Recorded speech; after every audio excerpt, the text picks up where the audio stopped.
We only have limited time, so if it could, come on down.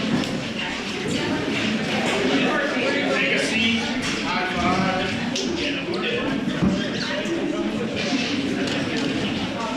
Wait for everybody to see it.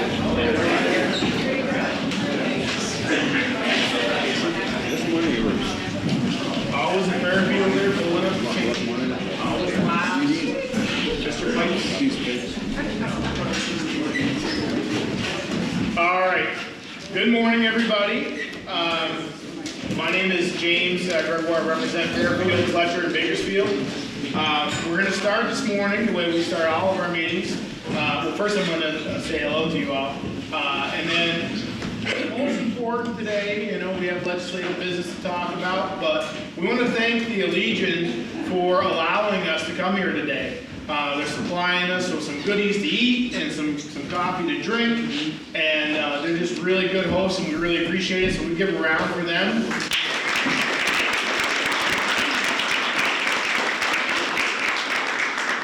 And then, so we'll do Pledge of Allegiance, then everybody's just going to introduce themselves, what committee they're on, and then we're going to go through, after you know who everybody is, just quickly, they're going to tell you what they're doing in their committee, same as we do in every meeting, and then after that, we're going to open up the floor to questions and comments from the thing.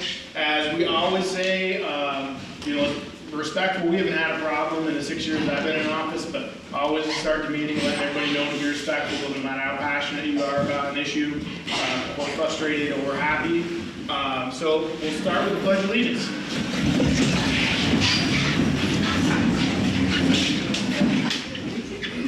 I pledge allegiance to the flag of the United States of America, and to the republic for which it stands, one nation, under God, indivisible, with liberty and justice for all. All right. So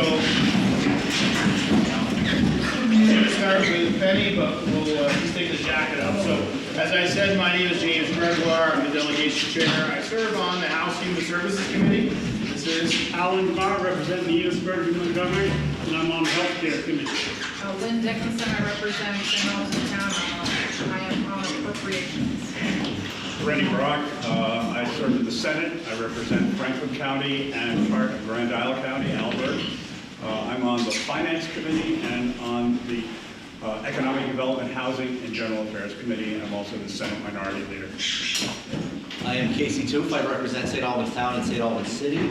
I am the ranking member on House Education. I'm also the House Minority Assistant, House Minority Leader, and I am also the Vermont Future Caucus co-chair. Hi, I'm Mike McCarthy. I represent St. Albans City, Franklin 3, and I'm the chair of the House Government Operations and Military Affairs Committee. Good morning, I'm Representative Lisa Hango. I represent Franklin 5, which is Richford, Berkshire, Franklin, and Highgate. I serve on the House Government Operations and Military Affairs Committee, and I'm also the co-chair of the Vermont National Guard and Veterans Affairs Caucus, and the Vermont Rural Caucus co-chair. I'm Wayne LaRush. I represent Swan, Highgate, Franklin, and Richford, and I'm on the Corrections and Institutions Committee. Good morning, Bob Norris, Senator. I represent 12 out of the 15 towns in Franklin County and also Alberg and Grand Isle County, and I presently sit on the Senate Judiciary and Senate GovOps Committee. Tom Alber, I represent the towns of Sheldon and Swanton. I sit on the Judiciary Committee and Judicial Protection. Good morning, I'm Matt Walker. I represent Swanton and Sheldon as well, and I'm on the House Transportation Committee. all right, Matt. So we're going to start on that end, and what you're going to do is tell them what you're doing in committee in a relatively brief and concise way. That's thoughtful, but concise. You're going to have politicians do that in a relatively brief. So I'll certainly try to do that, James. Sitting on the House Transportation Committee, we spent the first couple of weeks in several joint committees with Energy and Environment, hearing a lot of testimony about the impact of the floods and what we should be doing about flood resiliency. This is a big word in terms of what the infrastructure needs to do to change, particularly around bridges, roads, culverts, shoulders, to try to minimize the amount of the next huge rainstorm of 7 inches in X hours, and what the infrastructure has to do to change to not wash out nearly as many things that get washed out today. And that's obviously crosses across multiple committees, not just in transportation, but of course, all the people related to bridge, river, water, et cetera. So that's energy and environment. We spent the first couple of weeks on that. Now we'll hear the budget tomorrow and how much money it's going to cost and where that money is going to be spent. We've committed a huge amount of dollars to match federal funds.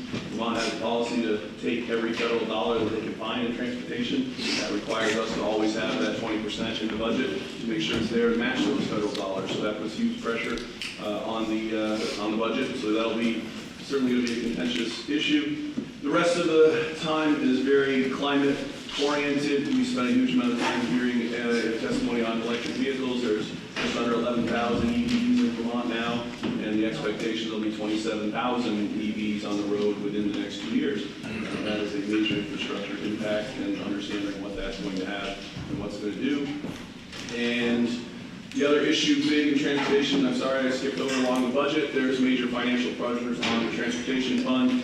The amount of gas tax revenue continues to decline, not because of that amount of EVs yet, but that's going to happen. But right now, the amount of miles per gallon on our trucks have changed so significantly that the amount, we use 60 million gallons less of gasoline than we did at the peak in 2006. So we have substantially less gas tax revenue every day. And it's not yet because of EVs, but it's going to be impacted by that soon. We're going to come up with that money. And although we raised the fees the legislation raised the fees of the DMV, we're still seeing a significant drop in fee revenue, which comes from a lot of young people, perhaps young people not driving. A huge amount of people got used to not inspecting their cars during COVID, and there's a massive drop in car registrations, a big drop in driver's license applications, and a lot of activity that's driving fees down, revenue for the state and transportation, and we have to find a way to make that up while the floods and other work have driven up the financial pressure. So hopefully that was less than three minutes. You did a good job. I will pass it along. I even had notes here. I like him, I need my notes, we've got a lot going on. In judiciary, as you know, we create statutes, so when there's a law, they come before us and, we work on it until it makes sense or as close to it as we can, and then we go for a vote. Right now, we're working on an act relating to judicial nominations. Another big one is relating to retail theft, so we're working on a couple different retail theft bills, either emboldening the punishments or the way in which you can get a conviction there. We're working on some expansions to restorative justice. They're trying to make it more accessible to everybody statewide versus just in the big counties that have larger criminal justice. Community justice centers. We've had a long sit down with public safety discussing access to justice in conjunction with the CJCs and the Public Safety Department.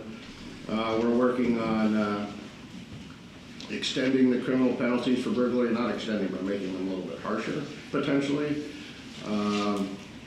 There's an act relating to abusive litigation on our table, and another landowner liability for unmarked access control points. And that's all what we have like in 1 week, and it'll all evolve within the next week into a whole new file.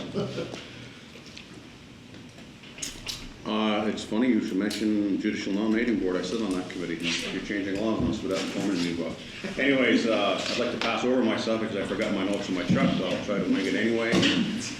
In Judiciary, we are working on non-serialized firearms, aka what's referred to as ghost guns. So we're working on how to address those in the state of Vermont. They're a bit of a problem throughout the state, especially along the Route 7 corridor. More importantly, in the southern part of the state, not necessarily in the northern part of the state. So I've been getting a lot of notices from people who do not support S209 is the bill that you'd be looking for. And we're also looking at it. I've introduced a bill in reference to its 804A hearsay evidence clause, which basically it's already laws on the books. And what this does is it allows juveniles between 16 and 12 and 12 and under to anything that's admitted to excited utterance, whatever else. If they've been a victim of aggravated bodily injury.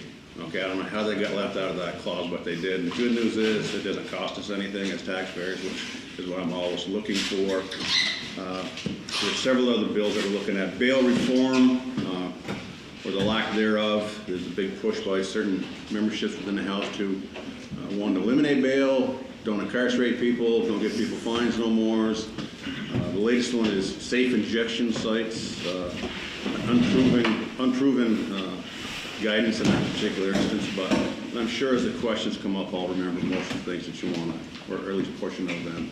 And I also said on GovOps, we're looking at the public hearing law as far as whether to go back to the way that it was, the way that it is now, or offer them through hybrid meetings. My concern with that is, once again, they're trying to pass a law that says that it's only going to cost us $250,000 to make sure that all these entities have the equipment they need if in fact they pass this law. So I'm watching that closely. As you well know, I'm a conservative fiscal, okay? I'm fiscally responsible, and along with you folks, I also pay taxes. So I'm concerned that just what we're spending our money on and how we're spending our money. That wasn't me.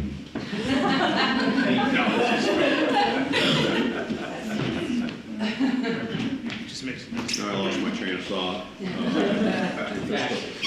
Taxes, yeah, no taxes. But anyway, that's what we're doing now. It's kind of young into the session here. We're only 3 weeks in, or actually 2.5 weeks in. But for those folks who, I'm sure most of you here know how to do this as far as going to the Vermont General Assembly webpage. You can actually follow what your individual representatives and senators are doing and how they're voting. And I urge you to do that so that you are informed as to which way you were. Don't listen to us, see how we're voting on the floor, okay? Don't listen to us, but see how we're voting on the floor. And if you have questions, please feel free to reach out to me, because if you don't reach out to me, I'm gonna do things on my own.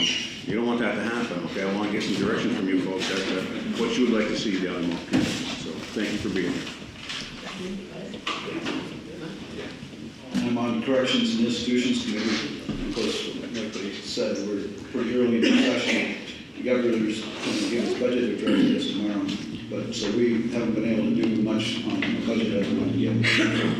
The big institution, that's the capital bill, comes out of my committee.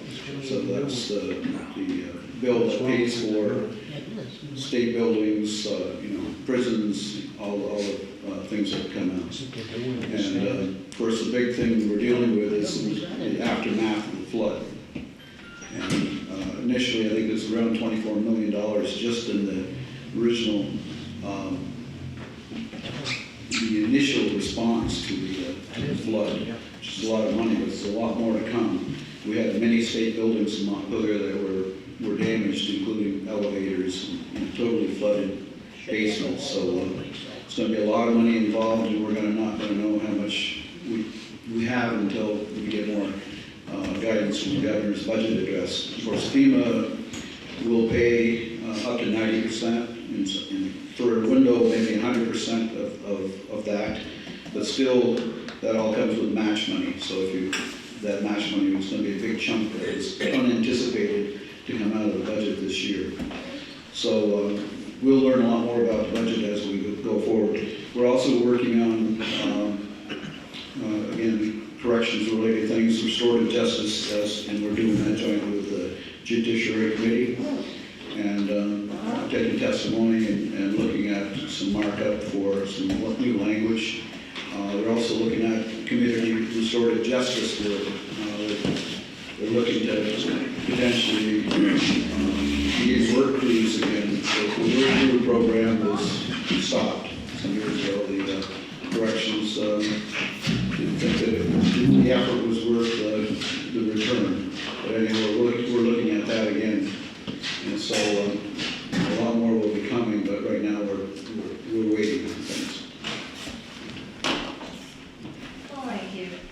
In the House Government Operations Committee, we started the session reviewing and passing several municipal charter changes. So if anyone in town wants to do something different, like for instance, whether you want to appoint a moderator instead of electing, that's just an example, that goes through our committee, those types of charter changes.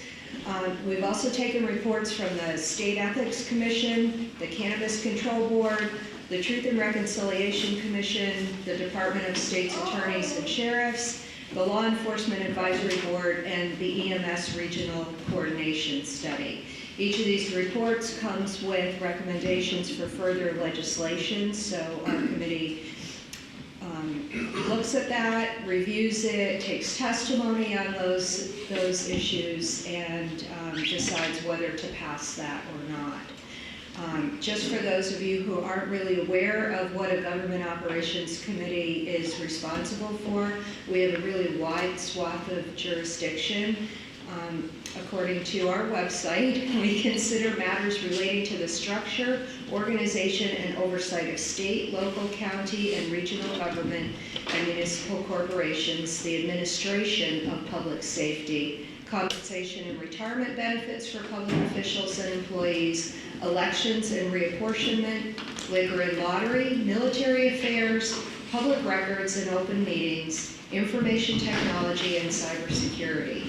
So if you're interested in any of those topics, I really urge you to go to the General Assembly website and click on the committee that you're interested in. You can see what its jurisdiction is. You can see what bills are in the committee, which bills have been passed out of the committee, and you can also read the testimony and any reports or other resources that have to do with those particular issues that you might be interested in. And you can also click on the individual bills, and it will tell you who sponsored the bill and what the bill is about. Typically, they have a statement of purpose in the beginning. So I want to thank Representative Hango for describing what we do in our committee. We both serve on House Gov Ops and Military Affairs, and we're doing a lot of work. I mean, you heard just a number of the reports that we've taken, things that we started working on last year. I would say that an overarching theme of some of that work that we're doing in GovOps has to do with transparency and accountability across government. So the Ethics Commission has recommended that we adopt a statewide municipal code of ethics, and that really results from, we've had years of occasional issues with nepotism, embezzlement in several communities across Vermont, and we have pretty lax statewide codes right now. There's essentially kind of a blanket statute about conflict of interest policy, but we want to set good standards so that everybody knows how they're supposed to behave as an elected official in government, and so that's something we're working on with the Ethics Commission. In addition to expanding the disclosures and transparency across state government so that all of us as elected officials are thinking about, what are the things that you need to know to make sure we're working on your behalf and not on behalf of our employer or, some other financial interests that we might have. A couple of the other members have hit on public safety. While the Judiciary Committee is responsible for the criminal justice portion of public safety, we're responsible for the training, recruitment, the administration of law enforcement. So a lot of our work is with Commissioner Morrison and the Department of Public Safety. We have been working with them on a 3-year plan to modernize how we recruit law enforcement officers and train them in the state of Vermont. So the Criminal Justice Council is responsible for accountability and training and figuring out what the curriculum is. And I'm really proud of the work we're doing to establish, to really buy into international standards for how we train law enforcement. One of the things we're going to be working on, and I know Senator Norris's committee just passed out PR1, which after some of the issues that we've had with county officials, being able to constitutionally set standards for who can seek and hold an office. Should a state's attorney have to be admitted to the bar and be a licensed attorney? Should a sheriff have to be a certified law enforcement officer? Those are things the legislature can't do constitutionally now. PR1 would give the General Assembly the opportunity to set qualifications for holding those offices. We're going to be looking at flood resiliency and how we help municipalities access the funds that they need, especially those federal funds that don't put pressure on things like property taxes, better in the future. We all know that these flood events and other disasters have been happening more frequently here in Vermont. I'm thinking about how we best prepare for the future, and how state and local government work together is a big part of the work that we're going to do this year.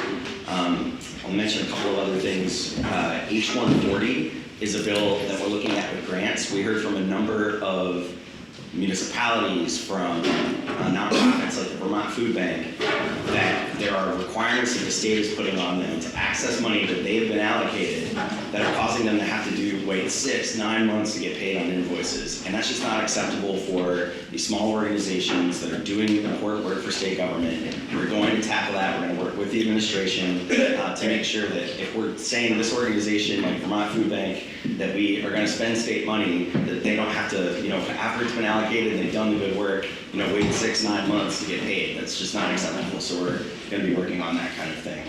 And the last thing I'll say is that we were really worried over the last couple of years about the public pensions, and this is, state employees, teachers, municipal, our police, there's so many people who do good work for the state of Vermont and our communities, and they depend on those retirement systems to function in the long run.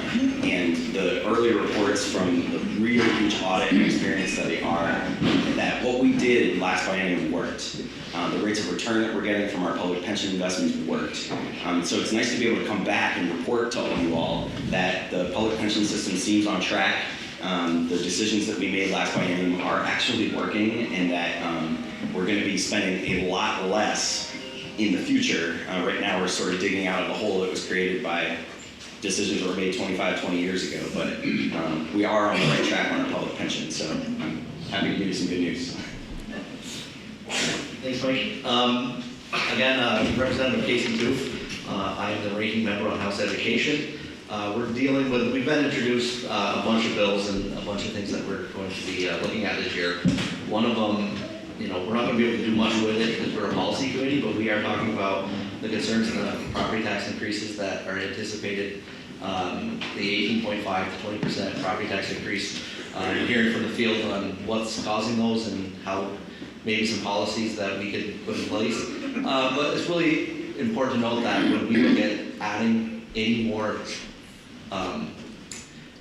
things that come off the ed fund, so if we add new positions to AOE or we add new things, those will come off the ed fund, which will affect property taxes. So we're being really careful on what kind of bills that we're looking at that adds more money and more pressure onto that fund. We're also looking at PCBs. That was a big thing that we've tackled the last few years. The PCBs in schools, we've seen what happened to Burlington, and we're seeing some more high levels across the state, but we're worried if it's going to be too much for our schools to handle. So we're going to look at possibly a ban or a pause on the PCB testing. But that's going to be a discussion that we have coming up.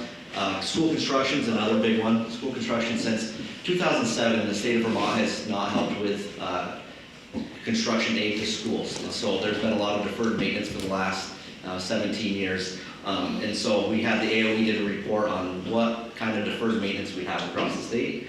Unfortunately, we have billions of dollars of school construction aid that's needed. And the way they put it to us, it would cost about $300 to $500 million a year if we started today to start working on these schools and getting them up to where they really need to be. So that's going to be a really big issue, looking down the road, what the 21st century school looks like, what the state of Vermont looks like with the declining enrollment, with all these building needs and high pressures of property taxes on Vermonters. So we're looking at ways we can do that. We're actually meeting with on Wednesday, I believe, someone from Rhode Island who they have a good program that's really working for them in their state.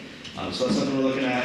One of the biggest things that we are going to look at this year, we have a workforce shortage, we need workforce development. So we had a really good bill that was introduced by Rex Marcotte and Jerome, focusing on CTEs, our Career Technical Education Centers. So what this will do, it'll establish a new funding model. Most of the time we see our schools are in competition with our tech centers, and we don't want to see that anymore. We want to figure out how to train the workforce, get kids introduced to technical education, and kind of make it more fair across the board. So we're going to establish a new funding model, address governance structure, provide block funding, and remove the need for district funding. CTE centers will have more access. This is all just in the bill. These are just ideas. They haven't been worked out, so this isn't set in stone. But we'll have more access. They'll have more access to funding. We'll work on our average daily membership and how that interrupts schools. Mandatory CTE require every student to explore pre-tech to get a taste of what, career technical centers are all about. That's going to like grades 6 through 8. So we're going to start introducing kids younger to the technical centers, and also worry about a little bit of instruction ages CTE centers as well. So we have a lot of stuff we're going to be focusing on, and yeah, it's just the beginning of the year. As I mentioned, I'm on 2 principal committees in the Senate. One is the Economic Development, Housing, and General Affairs Committee. And that committee, among other things, deals with 2 of the most intractable and serious problems that we have in Vermont right now. One is workforce. Getting the people that we need. Nobody can go to any place in Vermont and not see a help wanted sign. And employers are constantly saying, rightly, that they aren't able to fill jobs that are open, and that is a critical issue for our economy. Our committee deals with issues about economic development, and a few years ago, economic development was largely focused on how do we get new businesses to come to Vermont and stay here? How do we get businesses to add new jobs? Well, now it's almost reversed. It's how do we keep businesses here if they can't find the people that they need in order to do the jobs that need to be done? And that's where we focus on a number of the issues that some others have talked about in workforce development. How do we expand the trades, for example? How do we ensure that we are subsidizing those things that are actually producing results? How do we get people to move here from other states in order to add to the workforce? And there's a second issue that relates to this workforce development, and that is where they live. That's why housing is so critical. And the critical issues that we have right now, housing is one of the greatest, and it's throughout the state. Particularly in Chittenden County, where a lot of jobs are, but that also affects us here in Franklin County, because more and more people's inability to find places to live in Chittenden County have caused them to move to Franklin County and other surrounding areas, and that causes a housing crisis here. Notwithstanding that, we also have a shortage of housing.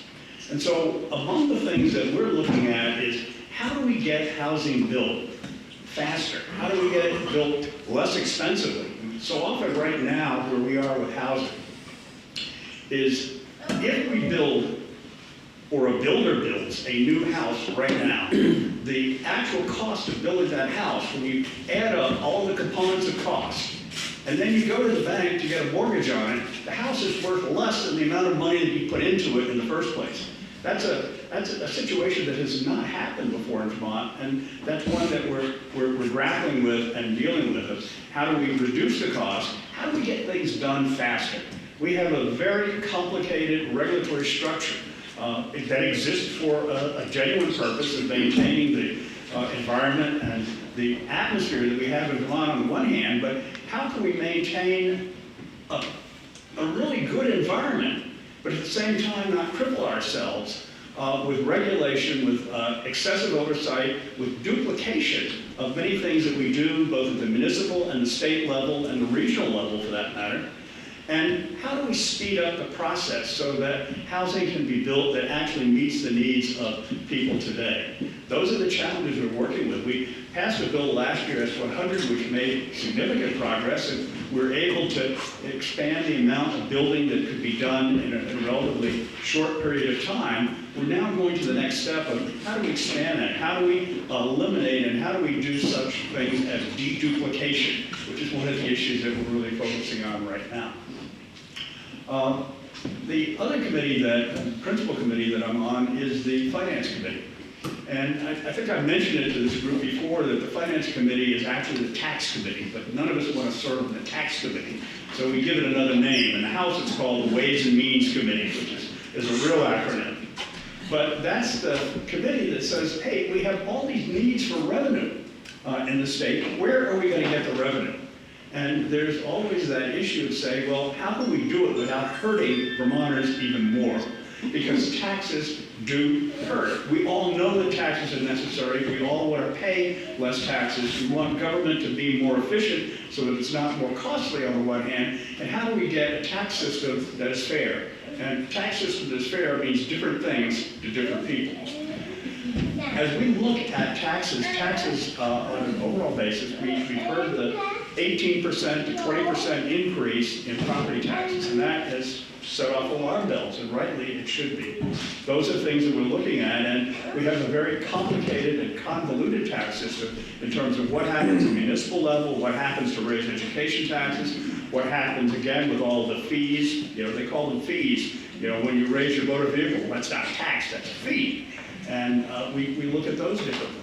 So those are the things that we've got to weld together that we're all working on. New taxes start in the House, but constitutionally in the House Ways and Means Committee, they come to the Senate where hopefully we add sense to them. And we're going to be working hard to do that this year. I don't mean to insult my friends. Just remember we outnumber you, Senator Brown. I know, but we have better locked doors in the Senate chamber. We're well protected. I serve also on a couple of other committees that are not the principal operating committees. One of them is the Joint Information Technology Oversight Committee. And there we look at our IT structure, and that really is critically important right now. Everybody wants to know, are we going to get broadband expanded throughout Vermont? That's a critical economic development item as well, because we have to make sure that we don't wind up with two Vermonts. A Vermont in Chittenden County, for example, that is technologically advanced, that has the world's best high-speed internet and so on, and then you go to rural areas of Vermont and they don't have those things. I'm pleased to report that we've done a lot of work on that over the past several years, and we now have a plan and a program in place that is operating that will bring high-speed broadband everywhere throughout Vermont, so that people, and more what you're seeing is people are working outside of the office, outside of traditional environments, outside of the factory for that matter, and some of the things that people do. And having high-speed internet opens up all of Vermont to be able to be a place for jobs and opportunity, and I think we're making great progress in that area now. Okay, I serve on the committee that spends the money. They make the taxes and we spend appropriations. Is a very, very focused, busy committee. And we have, everybody that spends money comes to report to us to tell us why we should spend this money. We have spent the last few weeks just doing the Budget Adjustment Act. This is the act that comes in from the governor. He makes a request based on the administration's analysis of halfway through the year. What do we need to do? What has come up? The flooding has been discussed. This is an issue, for instance, that we're going to be looking at, that we have been looking at, and will continue to look at through the rest of the year. But later today, I'm going down to be in Montpelier, and we're going to vote on the final, what they call the BAA, Budget Adjustment Act, and that will go to the floor then this week. Tomorrow, the governor will give his recommendation for the budget. Just because the governor says he wants to do it a certain way or spend the money a certain way doesn't mean that the legislature will agree with him. They will go and fashion their own budget adjustment, budget for the year. It will be called the big bill. It's referred to as the big bill, and we'll work on that almost exclusively until March. We'll send it over to the Senate. They'll work on it, and then there'll be a conference committee. So anything doing with money, I get to see and I get to participate as part of that committee. I also serve as a legislative trustee for the Vermont State College system. I've been on that for about maybe 12 years, and it works out for a variety of reasons. I became the chair. And so a lot of the issues that you've heard here about workforce and economic development and all of the things of trying to meet the needs of our workforce and our students. And Vermont State College students range from high school students all up to senior citizens. They're throughout the state, and we've gone through some turmoil, and we are trying to work on a very sustainable budget, and that's something that I also have been working on pretty diligently over the past few years. Hi, I'll try to keep this short so you can ask some questions, but I'm on the healthcare committee. So far in our committee, we passed 2 bills. Actually, one is the adoption of occupational therapy licensure compact, and the other one's for social work licensure compact. And last year, we passed quite a few of those, and what the intent is to make it easier for people from other states to come to Vermont and practice their profession. So it seems to be working, it seems to be popular, so those are the only two bills out of committee. The other three we're working on it's an act relating to prior authority and step therapy requirements for insurance claims and the providers. Right now, I guess it's an act of Congress if a provider wants to get pre-approval for some procedures on a patient. And they have to go through these steps, and sometimes they pass easily, then they're denied. And I guess it's been quite an issue, so we're working with the insurance companies and the providers to make this procedure a lot easier. So far, we've just taken a lot of testimony on this. Another bill we've talked about is a act related to expanding access to Medicaid and Dr. Dinosaur. We started taking testimony this week. As you know, I hope you know that Medicaid is paid by the state, Medicare is paid by the federal government, and sometimes neither one gets full payment on these procedures. But we are working on that. One of the things it does do, it ups the age to 26 to be eligible for Medicaid. And that also depends on the percentage of the federal poverty level of how much you're eligible for. So we're taking testimony on that, and that's something that should be coming up fairly soon. We have taken a lot of testimony, hours and hours on all these. The other one we just tackled this week was mental health, and we're trying to provide better services or provide better service for your elementary school age in the mental health area. Mental health is going to be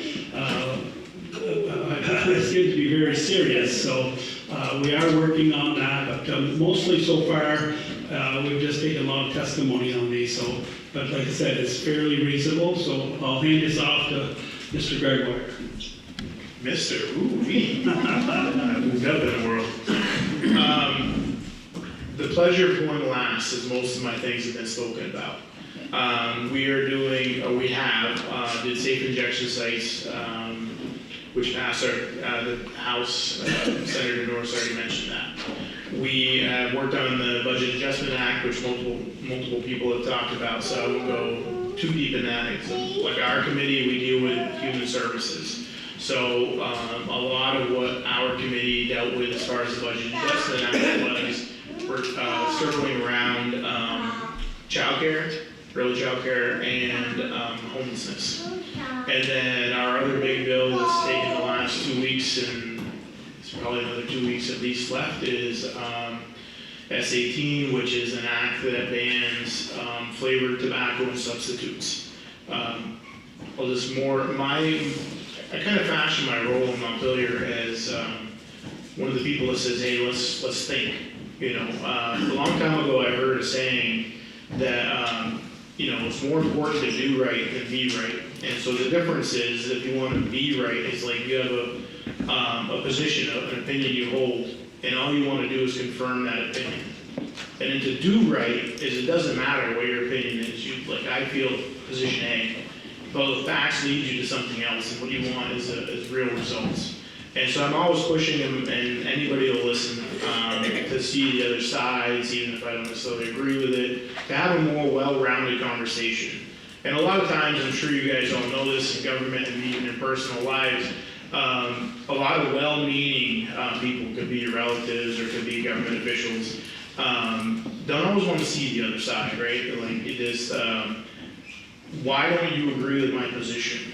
Or if you ask a question, all of a sudden you'll get 100 emails because you asked a question. Like, how could you dare? So in Montpelier, I really put a lot of effort, and I know a lot of us do. We're very lucky up here in Franklin County to have some very thoughtful people. Put a lot of time and energy into saying, hey, listen, let's slow down, let's look at this. And we're always pushing for what are the unintended consequences? And many times we'll be told, well, no, those no big deal, and then a year or 2 years later, we'll come back to deal with those things that did come to fruition. So that's where I fancy myself, is just like kind of saying, hey, let's look at everything and make sure we're doing a really good job. So now we're gonna open up to questions, and one, because I'm not that intelligent, I'm gonna do it a certain way. First, I'd like to have a few citizens first, and then we'll go to organizations. So like I have 3 citizens, and then I have organizations, because there's nonprofits, et cetera, they're here. So what I'll do is, raise your hand if you want to ask a question. I know you do. Okay, so what we'll do is 1, and then 2, and then 3. So when 1 is done, I'll just say, one of us will answer, or 2. We're not all 11 of us going to answer a question, because we'll be here all day for 1 question. That doesn't make sense. So you'll ask your question first, introduce yourself, and then ask your question, right? And then I'll say next, and it'll be you, and then next, and then it'll be you. And then we'll start the next round, because I can't handle more than 3. Good morning, and thank you all for your service and stuff like for us in the government state. I just recently retired from the Navy after, a couple of decades, 27 years. And I was looking around for retirement places, and a lot of things for each state talks about which they retire, military retirement. And Vermont is still the last state in New England that taxes my retirement. So I was kind of looking for just more of a response. I understand that the budget's hurting, and I was watching the bill last year. It was talking about the primary residence, and then they were going to tax the secondary residence. It's not your home, not your what you dwell in, and it's your second home. You're going to get taxed for. So there's revenue coming from different things, and the amount of military retirees in the state of Vermont is probably not a huge number, nor is it that a huge big number. But definitely would say something to the rest of New England and the country that we're here. Most of us retirees that are old, our kids are barely school age, if not retired, and usually we have some kind of skill to go break for. That's all I have. Can you tell your name? Clifford Loose. Thanks. Thank you. I'll start with that. I know Lisa deals with military as well. So, as a veteran, I know where you're coming from. We've been working on having this pass for years as far as getting the retirement non-taxed. And we've argued over and over that if a military person retires at 40 years old, for example, they're coming into the state, they're also getting a second job, they're going to pay taxes on that job, they're going to spend money. So there's a lot of economic benefit for that. That's all I'm going to say, and then I'll turn it to Lisa, and then I know Randy wants to talk, and we'll just limit it to those 2, and we'll move on to the next one. Thank you very much for the question, Mr. Luce. I really appreciate it. It's something I've spent a lot of energy on in the last 5 years since I've been in the legislature. We have 2 bills that are currently on the walls in the tax committees. The one in the House is H 255, and the one in the Senate is S 118. So if you'd like to look those up, I would be happy for you to learn more about what we're proposing. We're proposing a 100% exemption on military retirement pensions and survivors' benefits. Currently, at this time, military pensions are exempt for the first $10,000 of your income. Once you hit that threshold, or you hit Social Security age, you have to make a choice, and you have to choose whether that $10,000 of your pension is exempt or that $10,000 of your Social Security income. You can't take both exemptions. So that bill came before us 2 years ago, or that compromise came before us 2 years ago, and I actually voted down the whole budget because of that. I was one of about 6 people in the House to vote against that budget, because the budget is huge. It's like $8 or $9 billion, but that one piece is very, very important to me. So I've been continuing to talk to retirees across the state. I was recently appointed to a National Conference of State Legislatures working group on military and veteran affairs. We have not met yet this year. It's still early. So I'm really hoping to learn from other states and what they've done, because this is a nationwide group. I will say that we are ranked the worst state for military retirees, which is really sad. And I hope someday to be able to improve that, and hopefully I'll get a chance to keep working on it. So, Senator Brock? A number of us have been working on military retirement, as Lisa mentioned, for a number of years. We were one of only 3 states, as of 3 years ago, that had no provision for exempting military retirement pay when we got the $10,000, which was frankly paltry and almost insulting through. We're going to be back this year, both in the House and the Senate, and with support of the National Guard Caucus and also support of some of the folks in our National Guard. They testified before our committees in the past, and the objections that we hear more than anything else is that this is providing some sort of a special benefit, and it's a benefit that others, such as our first responders, will request, and it will be a never-ending stream of requests. But as we've gone back and we look at what's happened in other states that have expanded military retirement, that simply has not happened. It's a false concern. More and more, we hope to be getting more of our people who are directly affected by this. We have a tremendous demographic problem in that people, even in our National Guard, are retiring from Vermont and are going to New Hampshire, New York, and other places that have this exemption, and as a result, we're losing, and it's affecting our economic competitiveness. We're going to be working doubly hard, and to those of you who are concerned, please contact Representative Hango or myself so we can make sure that you're able to speak and to attend some of the sessions that will be devoted to this so that you can express your opinions as well directly to other legislators who are impeding our progress here. Thank you. Yeah, I just want to give one quick thing. Just before I got on appropriations, I was on commerce, and we talked about this issue all the time because workforce development, economic development is a huge issue in the state of Vermont. The workforce is really, really important to get as many people in here with skills that can go and fill the jobs that we do have, that we do need to fill. And we heard from military people, mostly the National Guard, but others, they send whole groups of people up to places like Fort Drum, bringing in not only National Guard, but also regular Army and any other place that they can go and recruit them and try to go. They send out people from the Agency of Commerce and Community Development and you know, all sorts of places like that with Guard members and other people. And the number one thing that we were told is that when someone's getting ready to retire, the first thing they do as a retiring military person is they flip open to the thing that lists all of the places where they have tax exemptions and tax-free for military retirement, and that's the first thing they look at, and we are not there.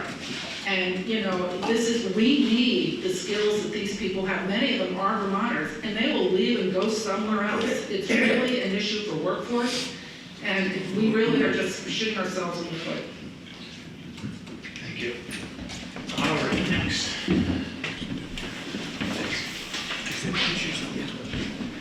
Zach Scheffler, St. Albans. I have a question about H27. I have a friend who works with survivors of domestic violence.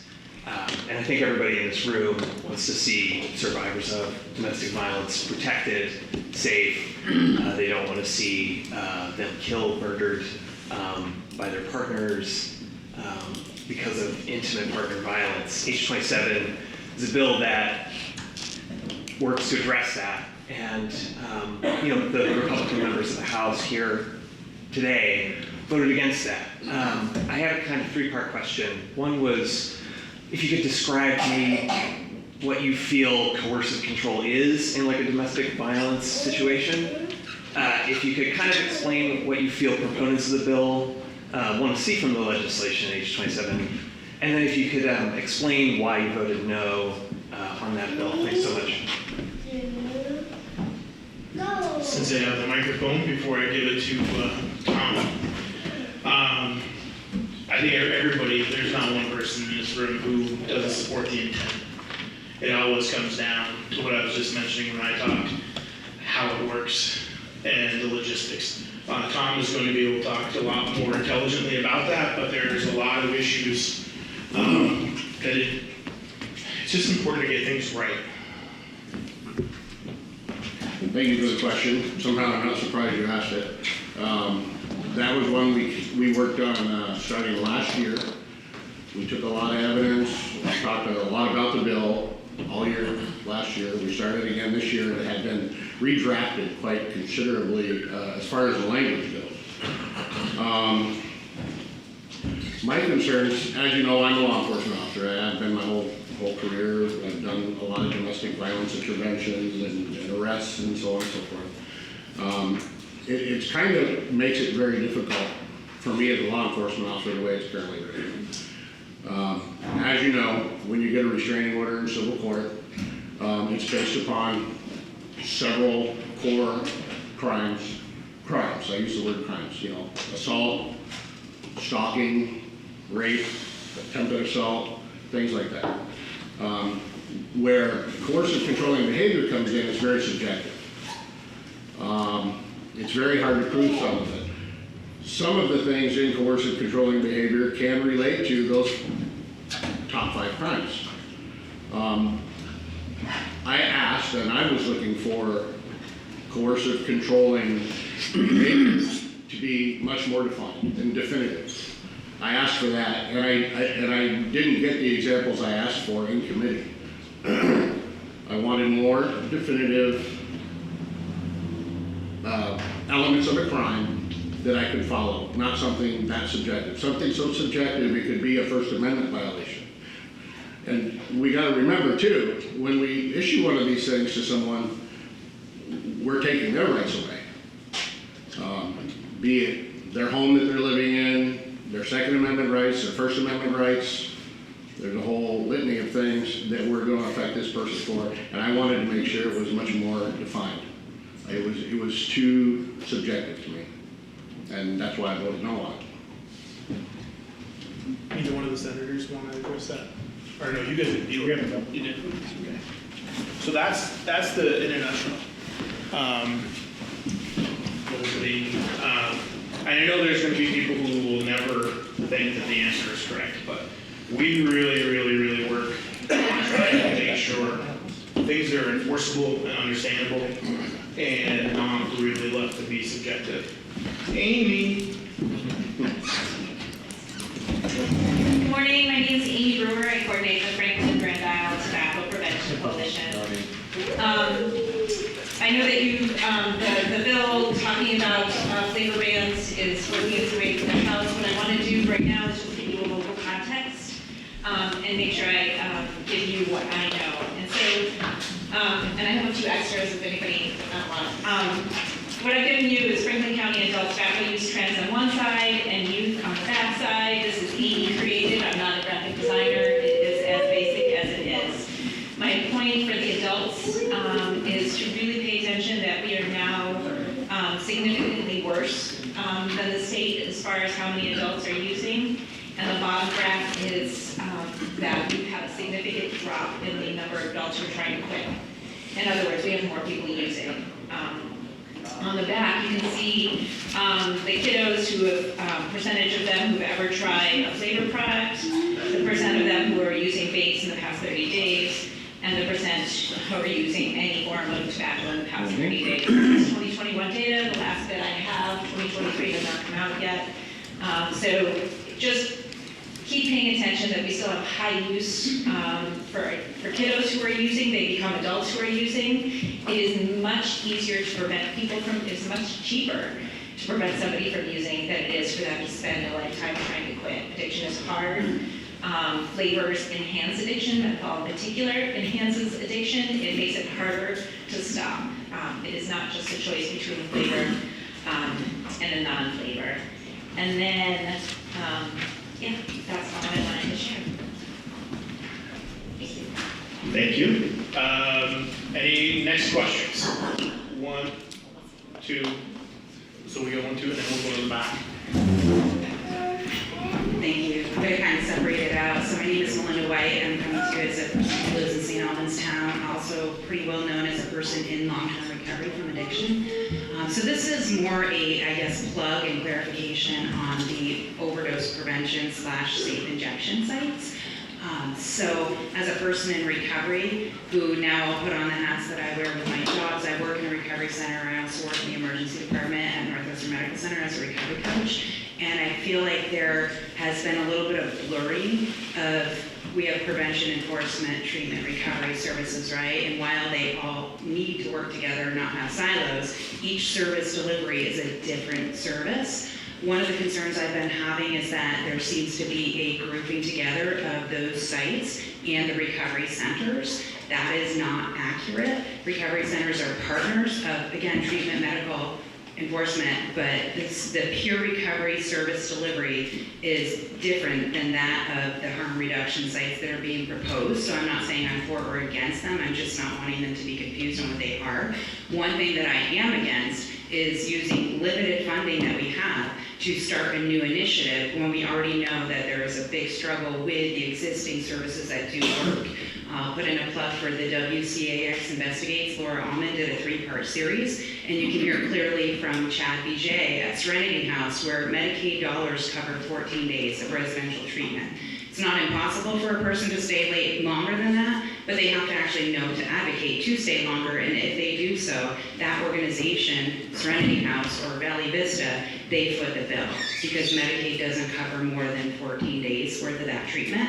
So I'd love to see focus on that as well as compensating the positions because we are short-staffed in those positions before we put dollars to a new initiative that may or may not work. I'm not going to pretend to be informed enough about those sites because I haven't done the research enough, and the reason is because being one person recognizing capacity to learn enough about something, that's not an area that I'm ready to invest in yet because we're already struggling with making sure that the services we currently have are at capacity to serve individuals. The other piece I just want to clarify, because even in Laura Allman's WCAX Investigate series, there was confusion between a recovery residence versus a residential treatment program versus a recovery center, so I just want to quickly clarify that.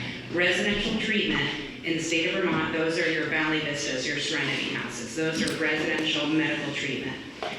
Residential recovery residences, and I'm on the board of directors of VTAR, which certifies those recovery residences are formerly known as sober houses, halfway houses. I like to try to eliminate that verbiage for those residents that are certified because they have gone through professionalizing their homes to be safe, structured, and have appropriate staffing and support.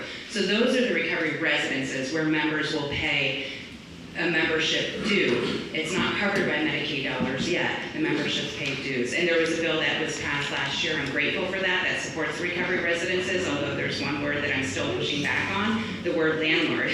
Mike knows. It's not a landlord-tenant relationship. If a member does struggle with a recurrence, they need to be removed. The misconception is they're not thrown on the streets. They're given an option to go to a different safe space until they are substance-free. If they choose not to go, that's their own choice, but they're not kicked out. So I just want to clarify that piece. And then the other piece, the recovery centers. Those are the turning point recovery centers. There's no beds there, there's no overnight. Those are where the peer recovery coaches are serving individuals who can come and get these groups. So I just wanted to clarify that between residential treatment, which is your 3.5 higher residential, and then the next step down, which are your recovery residences, formerly known as halfway houses if they're certified by VTAR, and then recovery centers, which we have 12 in the state of Vermont. So I just want to do some advocacy for those 3 topics before looking to add more services that may or may not be appropriate here. Thank you very much. Forget who was the second. Told you it wasn't that smart.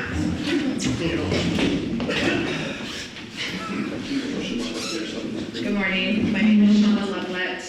I live in the village of Enosburg Falls. My husband Chad and I own a business, health insurance, in Enosburg Falls, and I'm part of the Enosburg Business Association. So my main concern today coming here is what we have seen, and I know our community is not the only community that's seeing these issues, but the amount of crime that we're seeing, the people that we're seeing on our streets.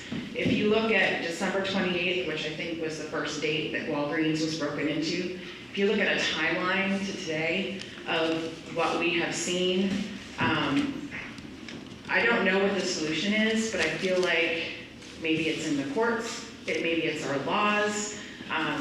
The Franklin County Sheriff just arrested somebody who is a known repeat offender with a little side note in their press release that said, unfortunately, because of our laws, we couldn't arrest this person.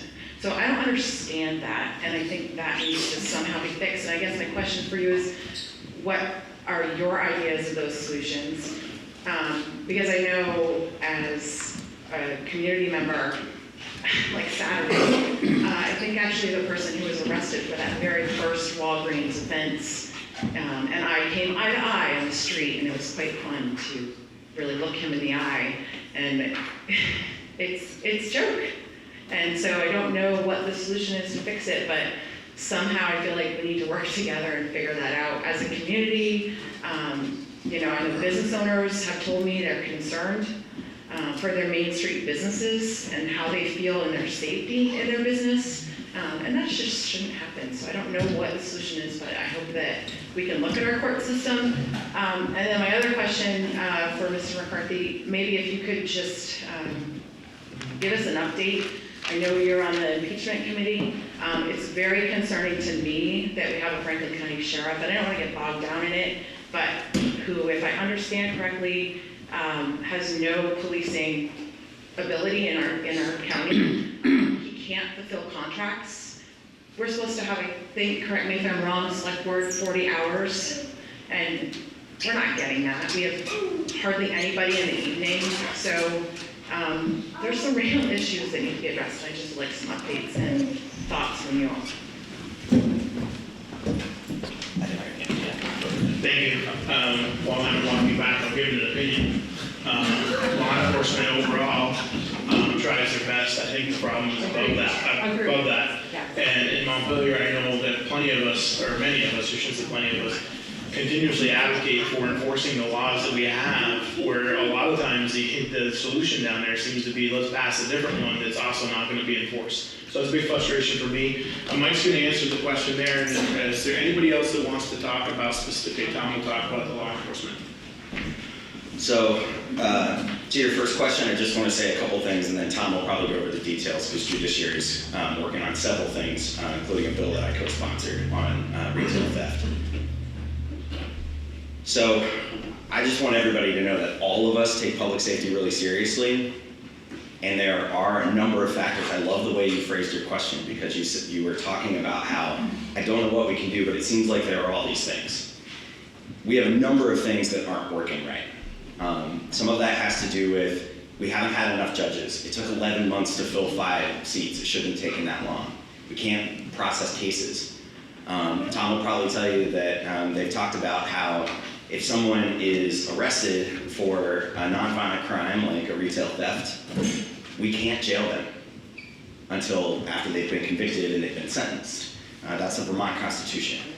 So there are some limits on our ability to act quickly through the court system. So we need to support the judiciary, we need to support prosecutors. We need to do things like I think it's H534, there we go, that will, and I know Tom will talk more about this. So there are a number of things we are working on, but I think some of those more systemic things around the issues we're having with drug addiction and the crime that comes out of that, the issues that we're having with income inequality and housing and the inability for people to afford the things that they need in our state, those are things that we're working on. We didn't get into this overnight, and I don't want to pretend we're going to get out of it overnight. So we're doing a lot of things in GovOps. Lisa and I touched on them about supporting law enforcement. So we're modernizing training, we put more money into recruitment for the state police. We're trying to work with the chiefs and the sheriffs across the state to make it so that we can offer more training opportunities so that they can get people into recruitment and get law enforcement to fill those vacant positions that are out there more efficiently. So all of those things and more are things that we're working on with our partners, but so we just hear you. I just want to say that we are working on those issues, and we want your ideas too, and to tell us the things that you're seeing that aren't working. So on your questions about the Franklin County Sheriffs. So I'm serving as the Vice Chair of the Special Committee on Impeachment Inquiry. We spent most of last summer initially, we hired an attorney to do, down Rockland Martin, to do a really thorough look at some of the financial issues that had been raised in audits last year for the Franklin County Sheriff's Office related to Sheriff Grismore while we were working on the state's attorney's issue. And so we spent most of the summer doing testimony on that. Then this fall, we really got into the issues around Sheriff Grismore. in case you haven't heard, he's been decertified from the Criminal Justice Council. Question referenced that he no longer can do policing duties. That's investigating, arresting, going out on patrol, carrying a gun. You know, those are things I think we expect a sheriff who was elected as a certified law enforcement officer to be able to do. Sheriff Grismore is no longer able to do those things. But he was elected by the people of Franklin County last year, the year before last. And the things that we have serious concerns about and taken testimony on, the overtime payments, really questionable use of retirement funds, and obviously the assault incident that's still got a criminal charge under it, those incidents happened before he took the oath of office. And our impeachment power in the General Assembly is really limited constitutionally to acts that were done, maladministration of office or criminal acts that were done while somebody was in an office. So we're still waiting on final report on some of those financial things from Downs-Rack and Martin. We'll be meeting again in the next couple of weeks, and then I'm hoping to be able to present facts, a number of details to the people of Franklin County so that we can all say, you know, what do we want to say to the sheriff who, he's got 3 more years left on his term. Sheriff is a 4-year term. Is this a person that we want responsible for that office if they, you know, don't have access to Valcor, which is the records keeping system that law enforcement uses in the state of Vermont? You know, if he's just an administrator and essentially riding a desk for the next 3 years, is that what we want? Sheriff Grismore sat in front of our committee on December 11th, and he was defiant. He said he's going to appeal the decertification.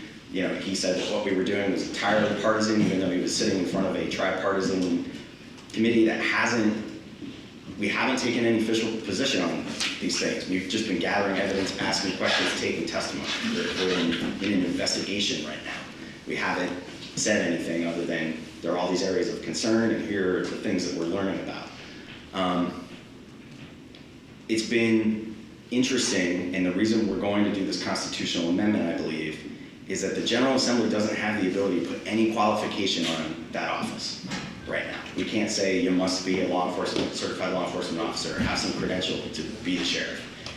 So the General Assembly's powers are somewhat limited in this, but I think that we're going to be at least presenting what we have learned in the next few weeks to the people of Vermont, and then we'll all have to, as citizens of Franklin County, speak out with our voices about what we want to see from the Franklin County Sheriff's Office. Thanks for that. Thank you. I'm going to try to break down one thing we discovered in judiciary. I can't believe that I forgot it in the beginning. But one thing that we're really focused on is the judiciary's backlog. Okay, and the backlog, unbeknownst to everybody, there was a backlog before COVID. It got worse when COVID hit, and they've been struggling with that, with the shortage of judges and so on and so forth. This other thing coming up is this issue of accountability, the people that are committing crimes. And during COVID, the jails, they tried to minimize their populations. The court tried to minimize the number of cases they were hearing and how they were hearing them. And somehow during that process, it seemed it emboldened many. The one thing we're running into now is on our board, we have, you know, all our bills are listed. And if you go through our board, there's a lot of bills that address specific types of behavior. Okay, so there's shoplifting. We have several shoplifting bills. There's stolen car bills, there's burglary bills, and they're all looking to add enhanced or greater punishments for that behavior. But what I'm seeing is, okay, maybe we're not doing what we should be doing in the first place. If a retail theft can get you up to 7 years in jail, why are we trying to increase the penalty? Maybe the courts need to do something different. And just so you know, any expungible offense, you cannot set a bail on greater than $200. So what's that really going to do? That's not going to do much. What we're seeing personally, in my personal observations, we used to see 1 or 2 warrants a week come through a courthouse. Now we see 7, 10, sometimes a day, because people are not coming to court. They come to court, they get re-released, they get picked up 2 days later when they're shoplifting again or stealing the car. So there's some things we're also looking at, not only dealing with individual crimes, but dealing with conditions of release, bail, and things like that. There are some things we can do to hold people on these minor crimes, like repeat offenses. They're failing to abide by court orders, things like that. What we call a condition 4, where we put them in the custody of somebody to report them if they commit another crime, but we can also put high restrictions on that condition 4 person so that they can't really perform the job that we need them to do, so we can continue to hold them. There's a whole lot of things on the table, but we're just now starting to get into the meat of it.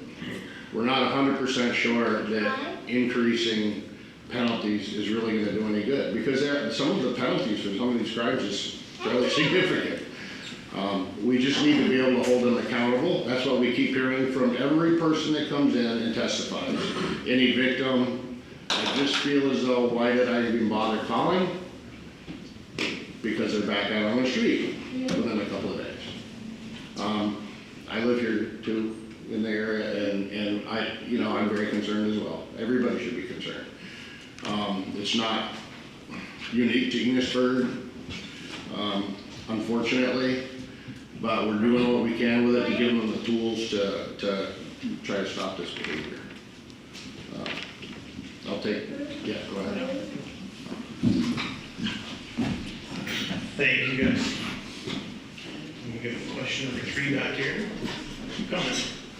I'd like to recognize, so Bob Monet has brought the Enosburg JROTC to visit us today.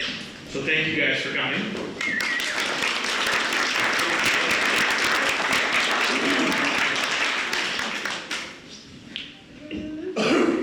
Hi, Susie Castan here. I want to speak about something differently, but I do want to kudos Shauna for bringing it up, and we understand what you're looking at when you're talking about the Vermont Constitution, but we're very frustrated and we're impatient.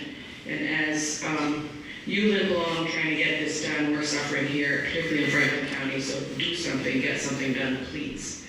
I'm actually here as a member of the Lake Carmike Campus Association, and I want to thank you all for your support of our previous aeration system that we had in place, but unfortunately that did not work. We still see a lot of blue-green algae, great periods of time when the lake is unhealthy and unusable, and there's a study that should be coming out very soon about the feasibility of an alum treatment to the lake. The little information we've gotten so far as it's progressed through look promising, and we're really looking for unified support and full funding of that project. That lake provides numerous economic opportunities throughout the area.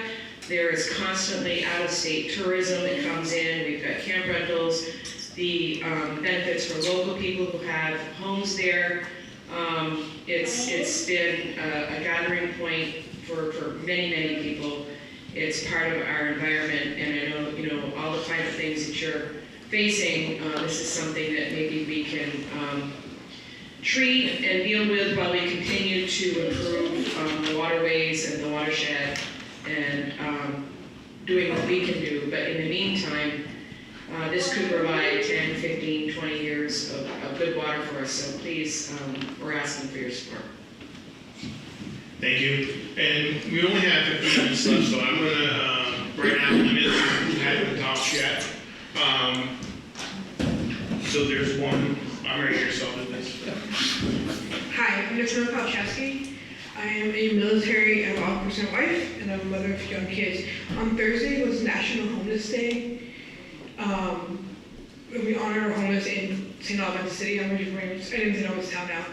And currently Franklin County has over 462 people homeless, including veterans and children. And I was just wondering, I'm also on the board of CBOEO, and we're pushing a lot of legislation through. I was wondering what your plans as legislators do to combat. And we're talking about crimes that are happening. A lot of people are desperate, and that's why I believe crimes are going. So it's a whole system issue, not just a criminal issue. And as a law enforcement wife, my husband is Border Patrol Richford, so he responds to a lot of issues out here. And so combating homelessness and poverty will actually help alleviate a lot of the crimes that are happening. So I'm wondering what you all will be willing to do to help out. Because I couldn't imagine being homeless right now with my child in this freezing cold. Thank you. I know in my committee, we just passed, well, we approved, and it went to appropriations language to extend the GA housing. It works on rates with the hotels, which would cap the rates that a hotel could charge at 75. And I asked the people who were pushing, I said, did you make sure that the hotels are going to stay in the program? And they said, yes, they will. Because that's the big thing, right? If we undercut their pay, and then they're like, I don't want to do it, but apparently they're kosher. And we also took the deadline, or the length of stay, or not the length of stay, but the length of the program out. So extended that. Was there other people who have something to speak about that? We only have so much time, so let's just try to keep it brief but informative. Thank you. I just want to address the homelessness piece of this. As Senator Rock said, housing is huge. We need more units, period, for everybody. So I, with Representative Bartley from Georgia and Fairfax, who couldn't be here today, introduced a tripartisan bill with a prominent Democrat and a prominent progressive. And that bill is H719, which addresses some regulatory reform and conversion of hotels and motels to affordable housing. It's a long bill, it's worth a read, H719, and it is now being discussed as a committee bill in Senator Brock's committee, Economic Development, Housing and General Affairs in the Senate. I believe it's a really important first step and a conversation starter to address the issue of not having enough units for everyone in the state of Vermont.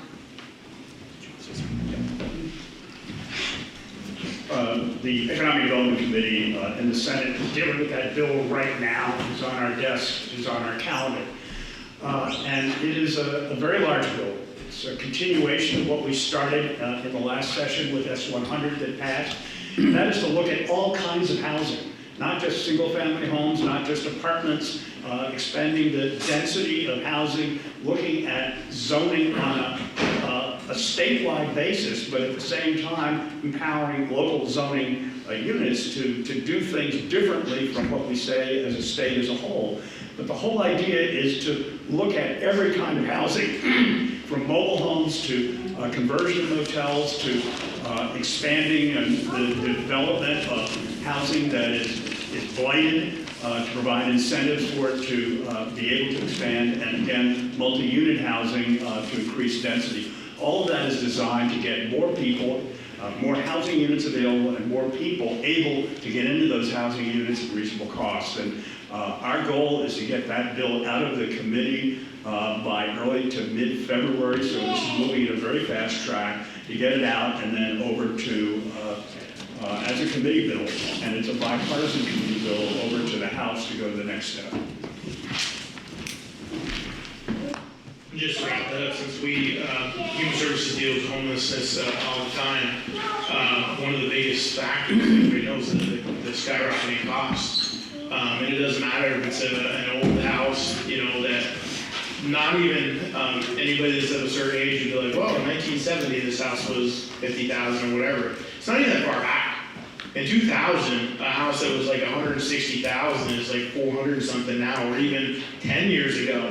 You look at houses that are like just a ranch, 1,600 square feet, 279, and it's not a nice one.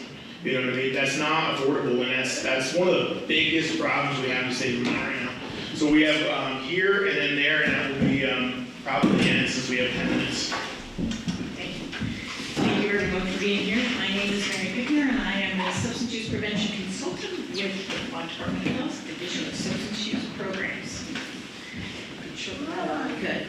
I'm here, also to speak, and when we talk about the governor's public safety plan, there was not one single public health violence intervention piece in that. So there there's plenty of evidence and opportunities to make some primary and secondary interventions into crime in communities.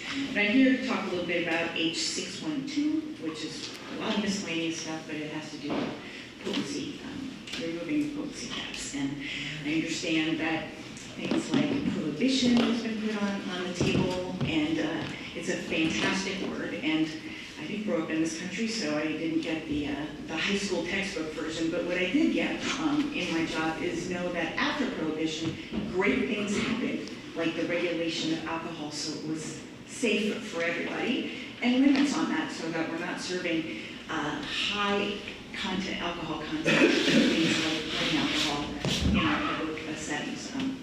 Interesting thing about grain alcohol is that if you dilute it 3-to-1, it's still a fantastic solvent and cleaner. And when I think about that with cannabis, it's like, we really don't know. And the opportunity for high potency to get in the hands of children, particularly young children, and the opportunity to have a substance use disorder as a result of high potency cannabis is very real. And when we make things legal, like alcohol or cannabis, the lethality goes up. And so being able to reduce the opportunity of harm to our fellow Vermonters is important to me, particularly the health department. One other thing is that we spent many years and continue to combat the opiate addiction that we have here. And one of the things we did is we asked physicians to limit the number of MNEs, I have no idea what that is, morphine something equivalent, so that we could manage pain in a way that was not creating an addiction. And so when I think of high potency cannabis, that was all done in the medical world with your primary care physician or pain specialist. But when we are looking to remove that, when we come to things like medical cannabis or marijuana registry, and then moving that from a medical world into the governance world of the CCB, and having that checked, every 5 years, I would think, as also a person in long-term recovery, that I would want the idea of accountability and that conversation to be between my medical professional and myself, and not some governance board, because it sounds cool, I guess. Might be easier and softer. However, you could have a lot of addiction problems arise in 5 years between starting in your first research with the governance board. So thank you, everyone, for being here, and thank you for letting me speak.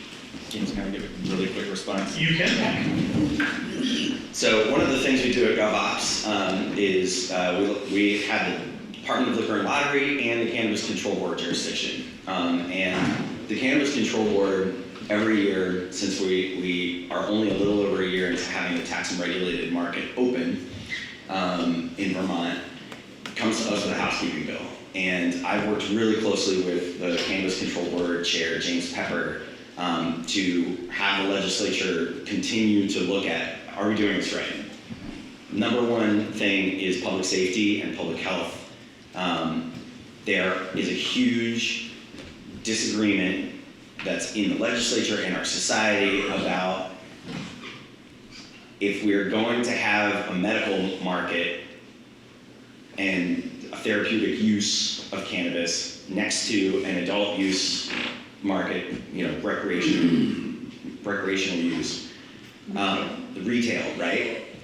So if we're going to have those two things side by side, the folks who have been using for years some of these higher potency products, they aren't going to have access to them anymore, and that's one of the things that the Cannabis Control Board asks us to look at. What I can tell you is it is impossible that we would lift the caps in the retail market. I know that 612, which is a bill that I had put on the table for discussion, includes that, but at the end of this process, I'm going to tell you right now, as the chair of the Committee of Jurisdiction, that bill's not coming out of our committee without that being just about preserving some of these products. There are some patients that say they really need in Vermont, that have a higher potency, but those higher potency products, at least for the foreseeable future, are not going to be available in the retail market. We won't do that in my committee. So I just wanted to reassure Ms. Pickner. Thank you, Mike.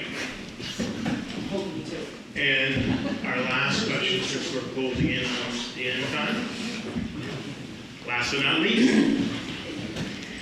My name is Lynn Cote. I'm the superintendent for the Franklin Northeast Supervisory Union. I serve students in the communities of Bakersfield, Berkshire, Enosburg, Montgomery, Richford, and Sheldon. Just to give you a little historical context of the students we serve and what we typically spend per student, we're almost always near the bottom of the state in terms of what we spend per pupil. We're far below the county average and we're far below the state average.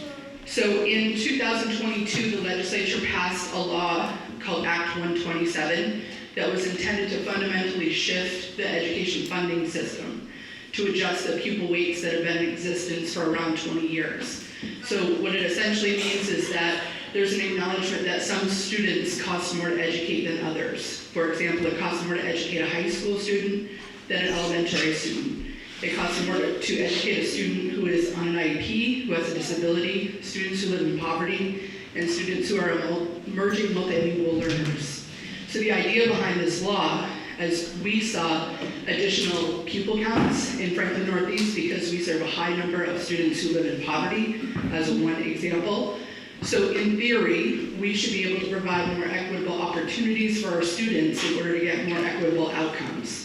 Our counterparts who historically spend far more per pupil, the intention of the law was to bring their costs down so that they could, at the end of 5 years, could be in a more equitable place. In order to bring their costs down, they were provided with a soft landing. There's a 5% property tax increase cap that exists. There's an unintended loophole in this law, at least I assume that it was unintended, that allows those systems who are at cap to actually add millions of dollars into their spending plan to address capital reserve needs. And I know that that was addressed earlier in this meeting. There are long-term capital projects that have been deferred without any sort of state construction aid. They're also able to put aside money into capital reserves. I know that last week in Montpelier, this began to be a little more understood in terms of what's happening. Not only is that going to add millions of dollars in the education fund, that loophole, those systems that are doing it are protected from having that impact their local residential tax rates. So what that essentially means is they can obligate the money, but their local property tax owners, their residential property tax owners can't pay for it. Only systems who are not at the cap can pay for that. And the systems who are not at the cap are generally the historically disadvantaged systems like ours. Pre-CLA, we have a 0% or a slight decline in both of our districts going into this budget season. So it's a hard pill to swallow to see that we have a law that's intended to provide more equitable opportunities. However, our taxpayers are going to be asked, if there's no legislative fix, to pay for construction and capital reserve investments in communities that have been advantaged for years.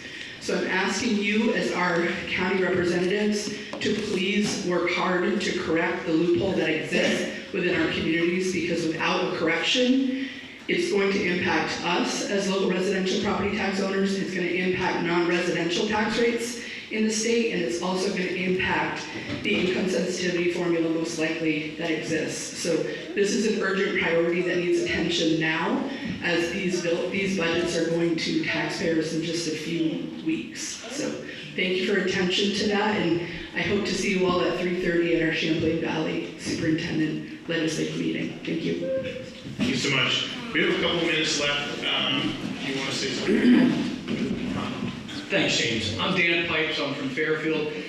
A lot of really good stuff today. Appreciate everyone coming out. I'd like to close with a good news story. We don't get enough of those. And how many of you are familiar with the tree and fish sale that the NRCD, the Natural Resource Conservation District, does every year? Just about everybody. I think I want to introduce you to Lauren Gibson. Wes, excuse me, there's so many Laurens, that's NRCS. NRCD. I'm acronymically challenged with so many things going on. So Lauren is our district manager. She's done a phenomenal job providing services to not just farmers, but landowners, people who are interested in water quality. I've heard that today as an issue. She's done it primarily through about 31 different grants that she wrote and got funding by herself, doing just phenomenal work. She's created a team, and I wanted to thank her. I wanted to thank you, legislators, for your support and ask for the continuation of that. Thank you. It's nice to stop on a positive note. Thank you.